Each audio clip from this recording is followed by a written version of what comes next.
psychology behind feeling anxious and nervous. Feeling anxious and nervous is a natural response to various situations in life.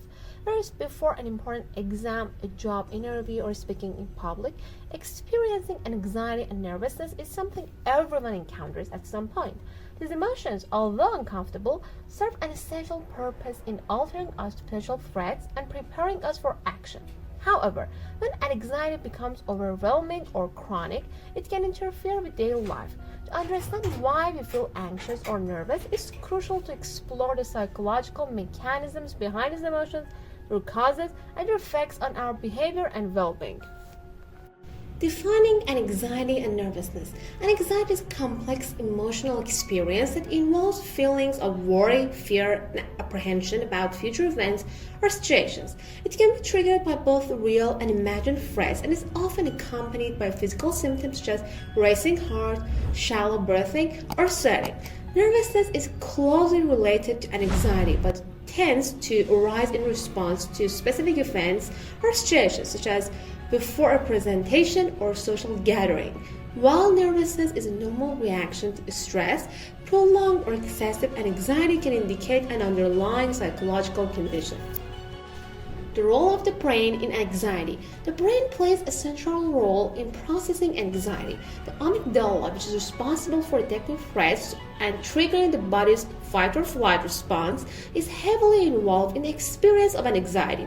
When a person perceives a threat, whether real or perceived, the amygdala sends signals to other parts of the brain and body, initiating a physiological response that prepares the individual to react. This includes increased heart rate, rapid breathing, and heightened senses. While this response is adaptive in dangerous situations, it can become problematic when it occurs too frequently or in response to non-threatening situations. The fight or flight response. Anxiety and nervousness are often associated with the body's fight or flight response, a survival mechanism that prepares us to either confront or flee from a perceived threat. This response, driven by the sympathetic nervous system, increases heart rate, raises blood pressure, and boosts adrenaline levels to prime the body for action. While this reaction is useful in situations requiring quick decisions or physical effort, it can be overwhelming when triggered by everyday situations such as social interactions or work-related stress. Cognitive factors in anxiety. Cognitive factors play a significant role in how anxiety is experienced. People with anxiety often engage in negative thinking patterns such as catastrophizing, where they imagine the worst possible outcomes. These irrational thoughts can intensify feelings of nervousness and anxiety, making it harder for individuals to stay calm in stressful situations.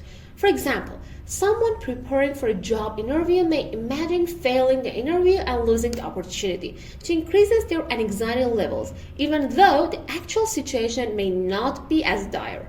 The influence of past experiences. Past experiences, especially negative ones, can shape how we respond to situations in the future. If a person has experienced embarrassment, rejection, or failure in the past, they may develop a heightened sensitivity to similar situations. For instance, someone who has experienced public humiliation may feel anxious before speaking in front of a group, even if the circumstances have changed. This learned behavior can contribute to a cycle of nervousness and avoidance, as the individual anticipates negative outcomes based on previous experiences. Social and environmental factors. Social and environmental factors can significantly impact how anxious or nervous a person feels.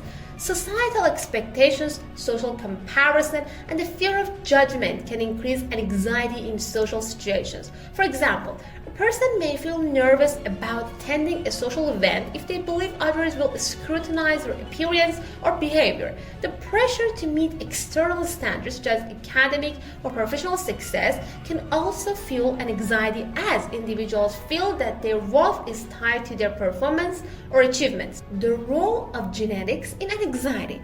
Genetics can influence a person's susceptibility to anxiety.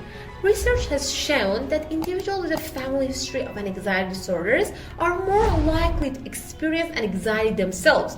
This suggests that anxiety may have a hereditary component, with certain genetic traits making an individual more prone to feeling anxious or nervous in stressful situations. However, genetics alone does not determine whether a person will develop an anxiety.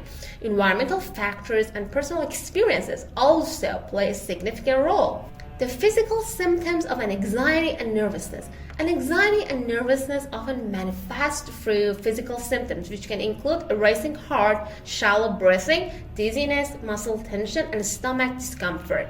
These symptoms are part of the body's stress response and are triggered by the release of stress hormones like cortisol and adrenaline. While these physical reactions are intended to prepare the body to handle a threat, they can be distressing and, in some cases, lead to a cycle of worry about the symptoms themselves, further exacerbating anxiety. Chronic anxiety versus situational nervousness. While situational nervousness is a normal response to stress, chronic anxiety is more persistent and can occur without a clear external trigger. Chronic anxiety can significantly impact an individual's daily life, making it difficult to function in social, professional, and personal settings. In contrast, nervousness typically arises in specific situations and tends to subside once the stressful event is over. Chronic anxiety, on the other hand, may require treatment or intervention to manage and alleviate symptoms. Coping strategies for anxiety and nervousness. Managing anxiety and nervousness involves a combination of coping strategies that address both the physical and psychological aspects of these emotions. Relaxation techniques such as deep breathing, meditation, and progressive muscle relaxation can help calm the body's physical response to anxiety. Cognitive behavioral therapy, or CBT, is an effective treatment for anxiety as it helps individuals identify and challenge negative thought patterns that contribute to anxiety. Exposure therapy, which involves gradually facing fear situations, can also help reduce nervousness by desensitizing individuals to the source of their anxiety. Anxiety and nervousness are natural human responses to stress that serve an important evolutionary purpose. However, when these emotions become overwhelming or chronic, they can significantly impact a person's well-being and quality of life. Understanding the psychological mechanisms behind anxiety and nervousness, including the role of the brain, cognitive factors, past experiences, and genetics, is crucial in managing these emotions effectively. By adopting healthy coping strategies, seeking professional help, and challenging negative thinking patterns, individuals can reduce the impact of anxiety and nervousness on their daily lives, leading to better emotional regulation and a greater sense of calm in stressful situations.